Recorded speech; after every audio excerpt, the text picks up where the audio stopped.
So I'm finally selling all of my Canon gear and officially making the switch. To be real, these videos hardly ever go well because anytime you're talking about leaving a system, people feel betrayed and think that you're trashing their cameras.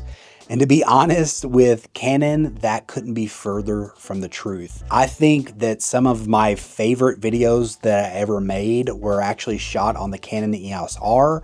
That's a camera that I completely think punched above its spec sheet. I absolutely enjoyed the experience with it, and I always thought that I would go back to Canon. I even always kept my Canon 15-35, which was my first expensive lens that I ever bought, and probably still to this day, maybe one of my favorite. Yes, it's a little hefty, but it has image stabilization within the lens, and I just love that extra range to get 15 all the way up to 35. I love the look of it. I love the feel of it. I'll probably miss it when I don't have it. So if I love Canon so much, why did I decide to leave Canon? Initially, when the first Canon R5 was announced, I thought that it was going to be like the perfect camera, and I was very excited to get it. I was happy that I was in the Canon, universe or the Canon system. But after hearing about all the different reviews, seeing the overheating and the wobbling, well, at the time, I decided that it really wasn't the camera for me. And at that point, I decided that I wanted to go with the Sony a7S III. I saw it as being much more reliable, of course, better in low light. I like the dual card recording because I was doing a lot of client work back then and live events, as well as traveling to some places throughout Asia. And these are locations that maybe I'll never get to go to again, and I did not want to lose any footage. So it just made more sense for me at the time. Now, over a period of a few years with multiple firmware updates, I really think that the Canon EOS R5 probably became the best overall hybrid camera at the time. And I thought it was a great camera, but at that time I was mostly in the Sony ecosystem.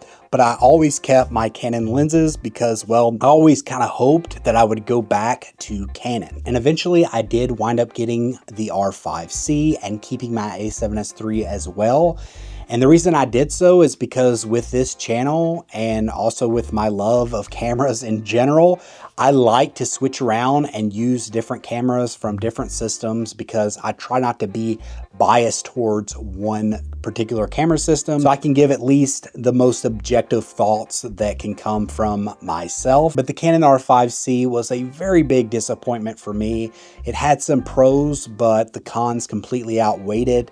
I really shoot a lot of run and gun stuff on my travel channel, or at least I was when I was being able to travel. And the battery life, or rather the lack of battery life, was pretty much a deal breaker, along with a lot of the autofocusing features that were in the R5 for video were not in the R5C. So I had that camera for a while. I took it on about a 6-month journey to Vietnam, which is where my wife is from.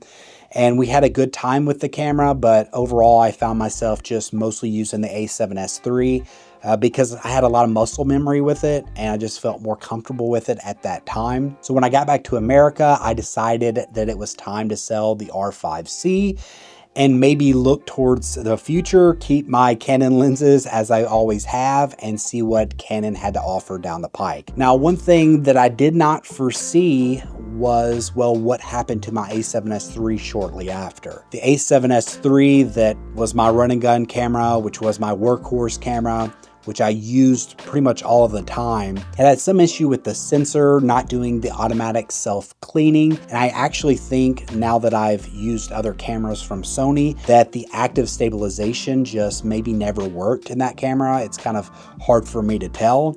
But I had the extended warranty and it was coming up on the 3-year mark. So I sent it off to the company to get fixed, and it didn't get fixed. And that happened not once, not twice, but 3 times. They just could not figure it out. They would act like they had it fixed. I would get it back and they just weren't understanding what was wrong with it. And finally, after the 3rd time, they decided to completely refund me for the a7S III with my original price, which was $34.99 or somewhere in that neighborhood. So at that time, I kind of was stuck. I did not necessarily want to buy another Sony camera because I think they were pretty much long in the tooth and ready for an update. Surprised the A7S IV or the FX3 Mark II haven't actually came out at the time of recording this video. I suspect it will be sometime next year. I'm assuming that they're going to keep the A7S IV line going, but maybe not. But either way, I found myself not wanting to buy a new Sony. And at the time, the Canon EOS R5 Mark II was not announced.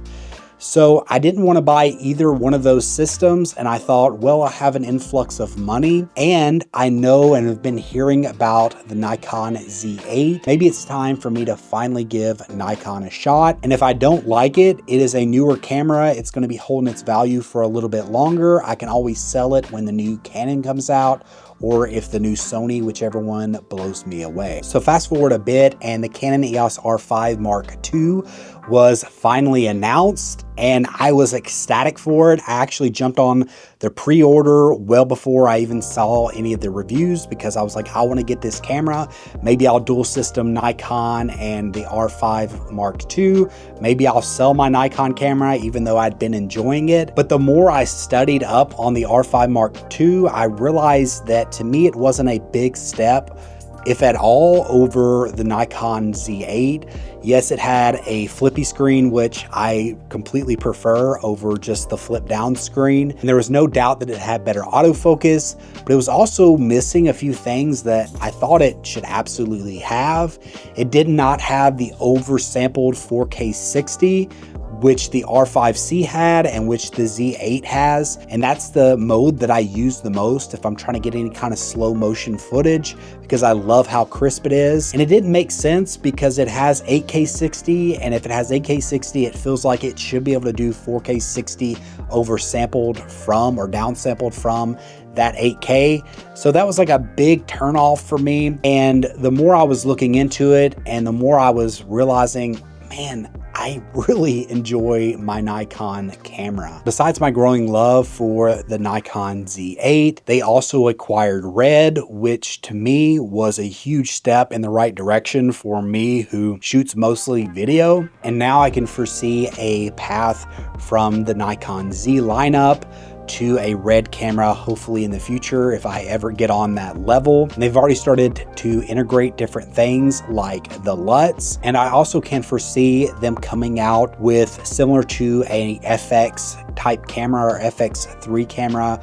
from Sony with Nikon mixing with Red, maybe like a Nikon Z or something of that nature, which I'm very excited for if they do happen to do that. Or maybe it's just going to be into the Nikon Z9 Mark II and the Nikon Z8 II eventually. But I think there's endless possibilities with Nikon at this point.